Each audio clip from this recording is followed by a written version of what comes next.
What's going on, world? This is Chris Higgins. Starting a charity. It's called One Up for Love with Alex Romero and Vinny Gazzara. Right now, I'm just going to tell you a little bit about myself, my story. I'm 21 years old. I was born September 11th, 1990. My cousin, more like my brother, was born August 8th, 1990. Pretty much we were best friends. We were more like brothers.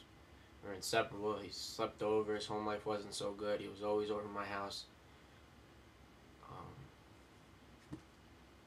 We did everything together.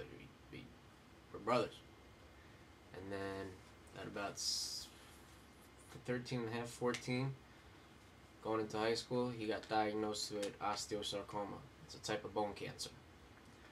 So I watched him go through surgery after surgery after surgery, lose his hair, chemos, all the sadnesses a young kid would not want to go through.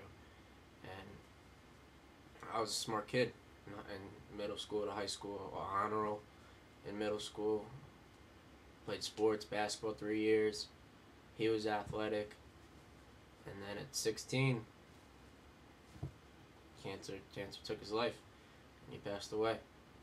And that's when my battle kind of began. So on January 5th, 2007, my depression started.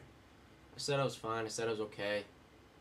But then I started drinking, smoking, doing steroids to get big, just everything to keep my mind off of it. I would get with girl after girl after girl just to zone out, just to be in a different world. And that's called pretty much self-medicating myself. And it worked for a little bit. I wouldn't think about it at the time, but then I get drunk, I go to sleep, and I wake up and it's still there. His pictures are still here. His memory's still in my heart. Depression got worse and worse. Graduated high school somehow, don't know how. Hardly went to school. My grades slipped, stopped playing sports, became one of those losers. So then, after I graduated, 2009, that summer, I started having panic attacks. Like, you wouldn't believe, anxiety. Couldn't leave my house. Couldn't do anything.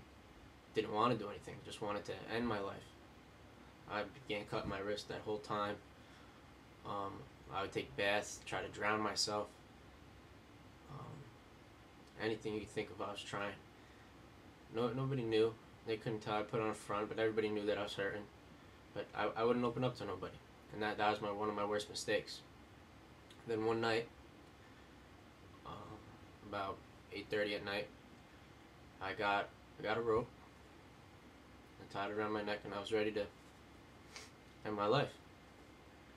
But I got a phone call, and that phone call saved my life. I was in a hole, and somehow I got a phone call, like someone put their hand there, pulled me out of that hole.